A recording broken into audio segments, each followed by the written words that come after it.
Câmara de São Paulo cobra melhorias para a população de rua. Em Curitiba, Câmara abre as portas em pleno sábado. Cordão de girassol indica pessoas com deficiências ocultas em Pernambuco. E Câmara dos Deputados aprova diretrizes e incentivos para o turismo rural. São previstas ações de planejamento, desenvolvimento e incentivo ao crescimento do setor.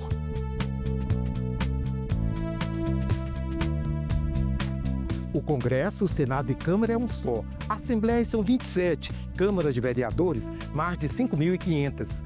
Tudo isso é poder legislativo, com decisões que impactam a sua vida. E a gente mostra aqui, no Parlamento Brasil, um programa que há 19 anos é feito em parceria com TVs legislativas de todo o país. Eu sou André Ricardo, vem comigo!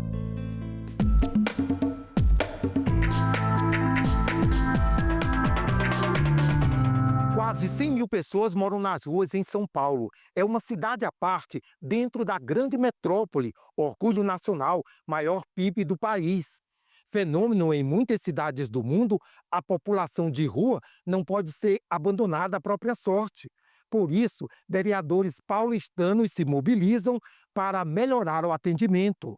O encontro atendeu a um requerimento do vereador Marcelo Messias, do MDB, que convidou representantes das secretarias municipais de Assistência e Desenvolvimento Social e de Desenvolvimento Econômico e Trabalho, da Associação Comercial de São Paulo, do Sindicato Empresarial do Comércio Atacadista de Material de Construção, Material Elétrico e Energia Elétrica no estado de São Paulo, que participam da terceira edição do programa Qualifica Já, voltado à formação profissional de acolhidos na rede socioassistencial. Sob a mediação da presidente da comissão, a vereadora Luna Zaratini, do PT, foram debatidos temas como o fechamento de serviços e a superlotação de espaços de acolhimento, além da eficácia de programas como o POT, que visa atender e estimular a busca de ocupação para a população desempregada de baixa renda, e o Pop Rua, que monitora as políticas direcionadas à população em situação de rua. Também foram convidados representantes da sociedade civil acerca de políticas públicas para a população em situação de rua, que expuseram questões relacionadas ao tema. Tudo que é para Pop Rua é feio. Os banheiros são quebrados, mofados. Conclua. Os colchões são que nem pizza. E os móveis enferrujados. A coordenadora de Proteção Social Básica da Secretaria Municipal de Assistência e Desenvolvimento Social prometeu levar à gestão municipal as demandas apresentadas na reunião. Eu acho que é muito importante a gente ouvir as demandas da população, de quem realmente está sofrendo, né, com os problemas apresentados. Algumas a gente já tinha conhecimento, outras nós vamos levar para o gabinete agora, vamos tratar esses problemas para dar uma devolutiva. Ao final do encontro, a presidente da comissão, vereadora Luna Zaratini, fez um balanço da reunião. Infelizmente, o que a Prefeitura de São Paulo tem como diagnóstico é muito diferente do que é apontado pela população em situação de rua e também pelos movimentos sociais aqui presentes. Nós vamos encaminhar todas as perguntas oficialmente e cobrar a devolutiva das secretarias, porque o que a gente quer e tem como objetivo nessas reuniões e na Comissão de Direitos Humanos é soluções em relação ao centro de acolhida, em relação aos centros POP, em relação à questão do POT, que é o Programa Operação Trabalho, em relação a uma questão essencial que a gente tem 96 mil pessoas em situação de rua na maior cidade do nosso país, uma cidade muito rica, mas com uma extrema desigualdade. E isso é inaceitável para nós, é inaceitável para a Comissão de Direitos Humanos. Em Curitiba, a Câmara de Vereadores abre as portas em pleno sábado. Em Pernambuco já está valendo. Cordão de girassol sinaliza pessoas com deficiências ocultas. E em Mato Grosso do Sul, crianças em visita à Assembleia são acolhidas em espaço lúdico. Veja o que foi notícia nas casas legislativas do país. A Assembleia Legislativa de Mato Grosso do Sul inaugurou no saguão principal da Casa de Leis o primeiro espaço lúdico do Parlamento Estadual. O ambiente foi planejado para ser um local de acolhimento e inclusão, principalmente para crianças e pessoas neurodivergentes que acompanham seus pais em atividades no Legislativo. Com paredes coloridas, iluminação especial, brinquedos e diferentes estímulos visuais e sensoriais, a sala cria um ambiente lúdico e ao mesmo tempo tranquilo, ajudando no desenvolvimento cognitivo, no bem-estar e na sensação de pertencimento. Os estímulos visuais e táteis presentes aqui nesse espaço não são apenas diversão. Eles promovem o desenvolvimento cognitivo, a interação e também a tranquilidade. O espaço lúdico inclusivo aqui da Lemes foi feito especialmente para acolher crianças e pessoas neurodivergentes. A Casa de Leis pensou nesse espaço para acolher essas crianças de forma mais inclusiva, de forma mais lúdica e também deixar esse familiar um pouco mais tranquilo, né? Poder participar da sua agenda de forma que não atrapalhe, né, a criança junto. Realmente, às vezes até para entrar num lugar e você esperar ou para conversar com alguém, né? E aí as crianças não têm paciência de esperar. Então, realmente interessantíssimo esse espaço aqui. Acho que vai ser muito proveitoso. E as crianças aprovaram? Acho que sim, né? Dá para ver a carinha deles. Gostaram muito. Conforme o presidente da Casa de Leis, deputado Gerson Claro, a iniciativa representa um avanço no compromisso da Assembleia em oferecer dignidade, respeito e cidadania a todos. A proposta é que o espaço funcione como um refúgio dentro da movimentação intensa do parlamento, garantindo conforto às famílias que necessitam de um atendimento mais humanizado. Muito feliz poder inaugurar e já ver que nós já tivemos a participação de crianças e a alegria delas ao entrar nesse espaço, chamado de um espaço infantil, onde as pessoas que participam de reuniões ou que vêm aqui poderão deixar crianças que serão bem atendidas e a Assembleia, mais uma vez, dando passos no sentido de humanização, de bom atendimento e, além disso, a integração da família, a possibilidade de alguém vir, trazer a criança, visitar um gabinete enquanto o seu filho e sua filha fica aqui nesse espaço. Durante a inauguração, o primeiro secretário da Casa, deputado Paulo Correia, destacou que este é um marco para a inclusão em Mato Grosso do Sul, servindo de exemplo para outros órgãos públicos e também para iniciativa privada. É importante a gente poder estar recebendo o pai, a mãe, o avô, a avó com o neto. E aí hoje nós recebemos aqui e nós tivemos a participação da arquitetura, da Secretaria de Infraestrutura, que é subordinada à nossa primeira secretaria, lá fazendo esse projeto e executando a obra. Muito importante, olha aí.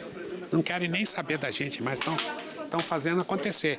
Então, eu acho que é importante a gente ter esse espaço, humaniza a Assembleia.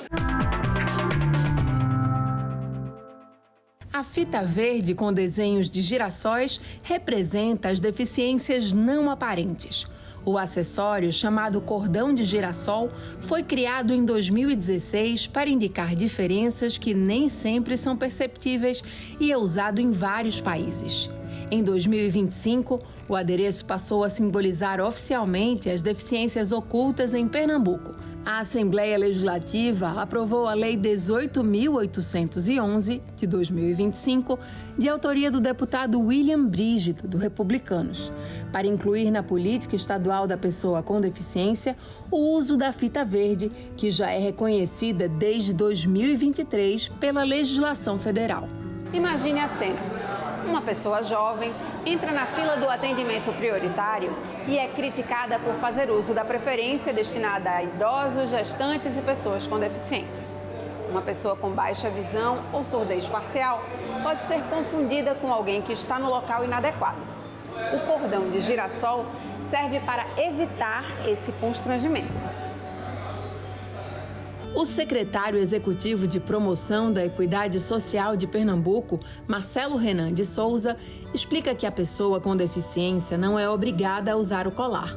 Ela pode optar pela sinalização desde que sinta necessidade e esteja confortável em comunicar a condição aos outros. Ela não é obrigada ao uso desse cordão, então ela, estando bem, de comunicar que ela possui uma deficiência oculta, ela pode utilizar esse cordão em quaisquer situações que ela se sentir à vontade e, sobretudo, o que é recomendado é que seja em situações que prevejam ali o atendimento prioritário. De acordo com o censo do IBGE de 2022, 18,6 milhões de brasileiros têm algum tipo de deficiência, o que representa quase 9% da população do país. Em Pernambuco, o número de pessoas com deficiência é de 949 mil, 10,1% da população do estado. O diretor da ONG Vale PCD, Alexandro Souza tem deficiência auditiva. Ele comenta como o cordão verde faz a diferença no seu dia a dia. Ele trouxe uma liberdade enorme assim de eu chegar nos cantos e não ser repreendido por estar em uma fila preferencial, em um assento preferencial. Então ele trouxe muita visibilidade, acabou trazendo muita visibilidade para mim e para outras pessoas também que têm deficiências ocultas. A lei estadual determina que o uso do cordão não dispensa a apresentação do documento comprobatório da deficiência, caso seja solicitado pelo atendente ou pela autoridade competente. Pessoas com deficiência podem encontrar o acessório no comércio por preços acessíveis. É importante a Assembleia Legislativa ela pautar uma lei estadual, porque reforça, o compromisso do Estado de Pernambuco, com a pauta da pessoa com deficiência, e faz com que os estabelecimentos, sobretudo no Estado de Pernambuco, se aproximem mais da pauta e saibam quais são os órgãos, inclusive fiscalizadores, dessa legislação. Ela é uma sinalização visual, mas ela está vinculada à lei da pessoa com deficiência e, sobretudo, a outras legislações estaduais que garantem o direito aí à pessoa e ao consumidor. A ALEP também elaborou em 2024 uma norma estabelecendo julho como o mês estadual de conscientização do cordão de girassol. A lei é de autoria da deputada Socorro Pimentel, do União, e tem o objetivo de levar à população conhecimento acerca das deficiências invisíveis.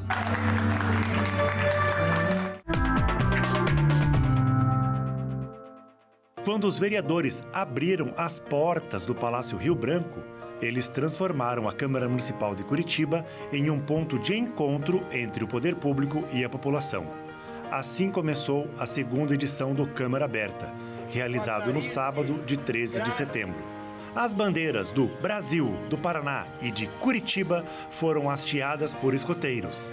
Na sequência, cerca de 400 pessoas participaram de forma gratuita de diversos eventos em todos os espaços da Câmara Municipal no centro da cidade. No auditório, escoteiros participaram de palestras sobre a importância do Legislativo e dos vereadores, ampliando a formação cidadã. No pátio interno, aconteceram diversas atividades, golpes certeiros de defesa pessoal, atendimento jurídico da Defensoria Pública, dança gaúcha, adestramento de doguinhos policiais e muito mais. 27 gabinetes estiveram abertos. Os vereadores aproveitaram para atender a população e também para dialogarem entre si. No plenário, depois da apresentação da história da Câmara, ONGs e o poder público participaram do 5º Conecta Parcerias, fortalecendo a capacitação técnica do terceiro setor. E para encerrar, cidadãos subiram à tribuna Mento Munhoz da Rocha para dar o seu recado. Estou aqui para representar o povo do Pinheirinho. Com tudo isso, a segunda edição do Câmara Aberta foi mais um golaço da Câmara de Curitiba, um marco histórico para aproximar a população e o poder público. E aqui é a Casa do Povo, que quem está aqui representa a população, representa as pessoas. Os vereadores, as vereadoras estão aqui por causa das pessoas. Então abrir a Câmara no sábado é um ato de demonstrar para elas que a Câmara é delas, que a Câmara é do povo. Então, bem feliz com a participação dos vereadores, dos gabinetes abertos, também parceria com a Prefeitura, com a Defensoria Pública, com a Saúde, enfim, com todas as entidades que estão aqui também para receber as pessoas e passar um pouquinho da atividade do dia a dia dessas secretarias ou dessas entidades para as pessoas. Então, muito feliz com o resultado alcançado. As pessoas estiveram aqui, estão na Câmara Municipal, num sábado de manhã. Cidades gêmeas separadas pelo rio Mamoré, ambas com aproximadamente 40 mil moradores. Do lado brasileiro, Guajará-Mirim. Do lado boliviano, Guaiará-Mirim. Vereadores da cidade boliviana visitaram a Assembleia Legislativa de Rondônia. O objetivo, fortalecer a integração entre as comunidades dos dois países. O deputado estadual Alain Queiroz recebeu na Assembleia Legislativa de Rondônia uma comitiva de vereadores de Guaiará-Mirim, na Bolívia, cidade fronteiriça com Guajará-Mirim. O encontro foi destinado a fortalecer o diálogo entre os dois países e abordar pautas estratégicas para o desenvolvimento regional. Estamos muito agradecidos por habernos invitado. Toda a recepção desde que chegamos a 100 pontos, graças a todos os hermanos brasileiros. Foram discutidos temas como a situação da BR-425, importante para o escoamento de produção e o trânsito de pessoas, além da ponte binacional Brasil-Bolívia, obra esperada há décadas que deve ampliar a integração econômica e social entre as regiões. O caso é que o Brasil está cumprindo com uma obra que é uma obra de grande impacto para ambas fronteras.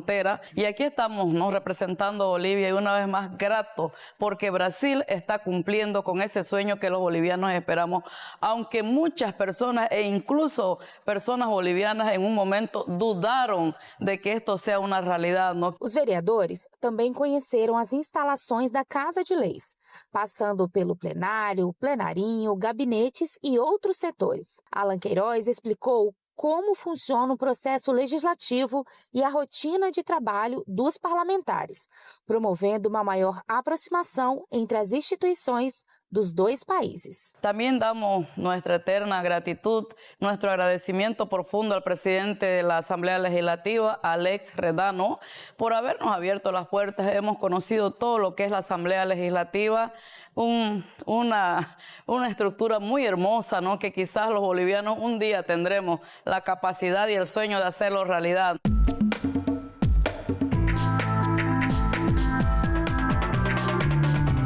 A opção de muitas pessoas é por passeios longe dos centros urbanos, curtindo atividades do campo e paisagens naturais.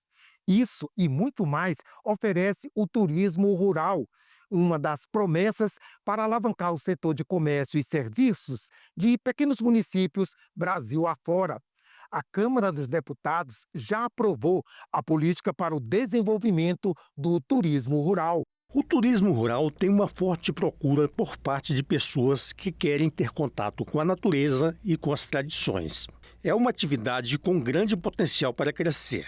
Além de ser uma alternativa de lazer para os visitantes, é uma fonte de emprego e de renda para os moradores do campo. Empreendedores trabalham para modernizar a atividade, enfrentando obstáculos como a falta de divulgação e de infraestrutura de acesso e as opções de crédito ainda difíceis.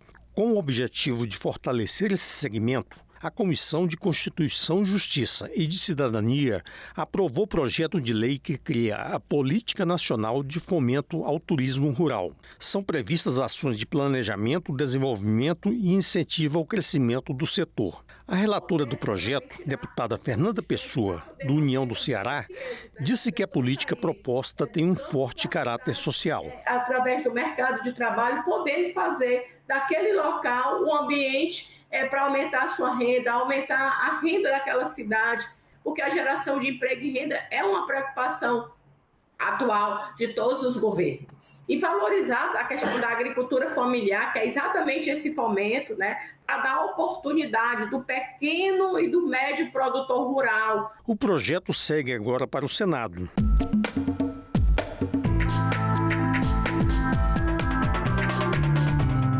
Cenas brasileiras, o modernismo brasileiro em perspectiva. 55 obras de artistas como Cândido Portinari, Tarsila do Amaral, Di Cavalcante, Cícero Dias e Salvador Dalí. O Centro Cultural do Tribunal de Contas da União sediou a mostra e a TV Senado registrou. Olá, gente, sejam bem-vindos ao Centro Cultural do Tribunal de Contas da União. Eu me chamo William, sou auxiliar de educação aqui do espaço e também sou curador da exposição Cenas Brasileiras, o modernismo brasileiro em perspectiva, e gostaria de convidar vocês a conhecer um pouquinho da nossa exposição.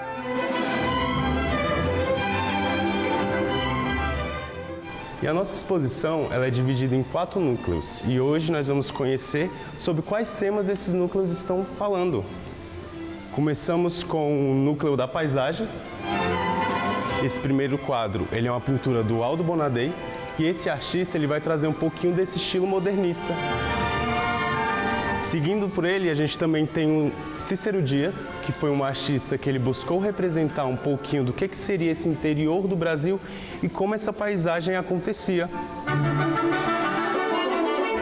E esses quadros aqui, eles também falam um pouquinho sobre a paisagem, apesar de estarem em outra disposição. A gente tem aqui essa pintura do Alfredo Volpi, que faz parte de um período anterior ao que ele ficou conhecido. E a gente também tem essas duas obras do Cândido Portinari, que aí, esta obra aqui, por exemplo, ela teve um dano, mas ela já traz um pouquinho do que ele queria falar, das suas estruturas, dos seus conceitos.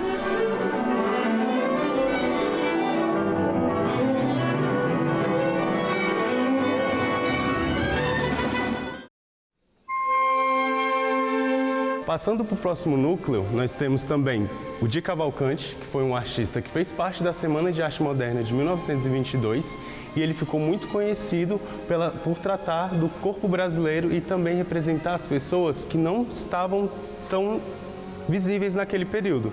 Então a gente tem a representação de um corpo feminino aqui e ele se dá destaque principalmente pelo uso das formas geométricas e também pela relação que ele tinha com algumas vanguardas europeias.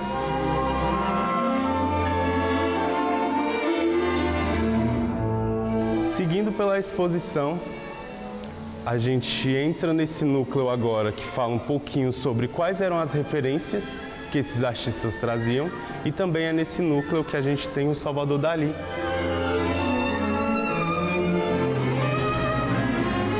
Ele pintava essas gravuras no seu estilo, então a gente vê que tem muito do surrealismo aqui presente, principalmente nas formas, nas cores que ele vai usar também, e nos gestos que a gente vê nessas gravuras. Então é uma representação bem fiel do estilo do Salvador Dalí, que a gente vê um pouquinho do que o Brasil também teve enquanto referência nesse período.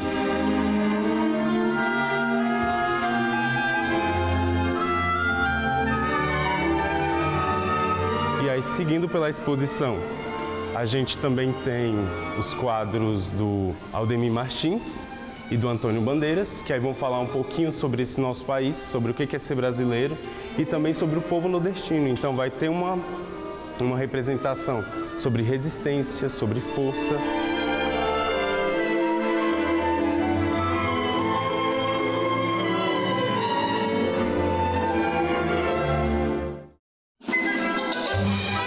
Aqui no último núcleo temos o núcleo urbano e nesse núcleo estamos falando um pouquinho sobre o que seriam essas cidades brasileiras. Então a gente tem a representação de cidades do interior, a gente passa aqui pelas festas populares, principalmente no quadro do Fúvio, que mostra um pouquinho como que essa festa junina acontecia nos interiores e como ela era representada.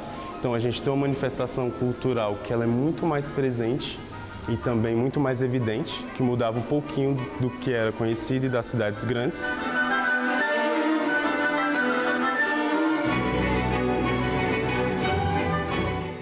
E aqui também a gente tem os painéis do Portinari. Então são 12 painéis, aqui só temos 6 painéis e eles estão representando justamente o que seria ser brasileiro. A gente tem a representação do samba, tem a representação das baianas e dos vaqueiros. Além disso, esses painéis vão falar um pouco sobre como essa cultura estava presente em outras regiões do país.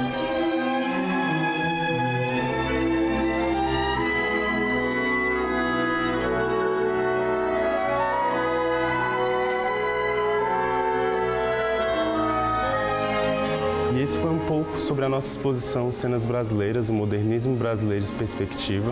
Espero que tenham gostado. A exposição ela fala um pouco sobre o que é ser brasileiro e sobre quais são esses corpos que constroem a nossa história.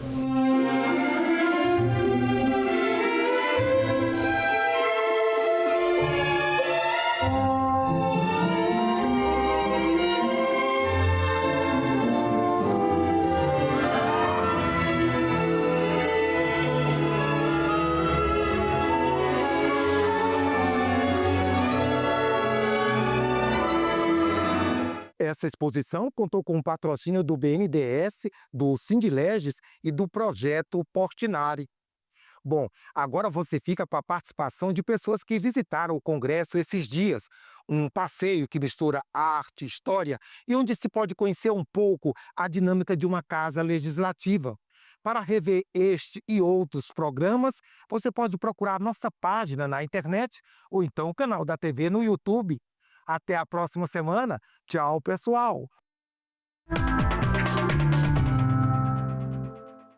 Dentro do projeto, né, de investigação do 9º ano, a gente está fazendo essa visitação para entender como funciona, né, as estruturas políticas, as instituições políticas do nosso país. Então seria nesse intuito que a gente faz a visita. Acho que a visita ao espaço do plenário, né, que é um espaço que a gente vê tantas vezes, né, enfim, pela televisão, quando ocorrem as sessões, mas poder estar ali dentro do espaço também com as explicações e junto dos estudantes foi muito especial. É muito importante para nós, né? Eu trouxe minhas filhas para conhecerem, já é a 3ª vez que eu venho a Brasília e eu não tive a oportunidade de trazê-las. É algo muito valioso para a gente, principalmente em relação à política, às políticas públicas. A gente consegue ter uma visibilidade maior em relação ao patrimônio, enfim, acho que isso consegue agregar muito para o nosso dia a dia. Além das obras de arte, eu fiquei encantada pelo Senado, né? Principalmente ali aquela parte que a gente tem ali de cima, saber que aquilo ali não é proposital justamente por questão de acústica. Eu acho que a acessibilidade e a facilidade que a gente tem de acessar as coisas aqui dentro e as informações dos guias também foram muito boas. Eles são bem inteligentes, estão sabendo o que fazem. Olha, eu acho muito interessante ver que os deputados e senadores são gente como a gente, sentam na mesa e podem trabalhar assim com a nossa supervisão, a gente pode visitar. Eu acho uma parte mais interessante esse contato que a gente pode ter vindo até aqui. Pela televisão a gente acha que é uma coisa meio distante, acha que eles são distantes de alguma forma.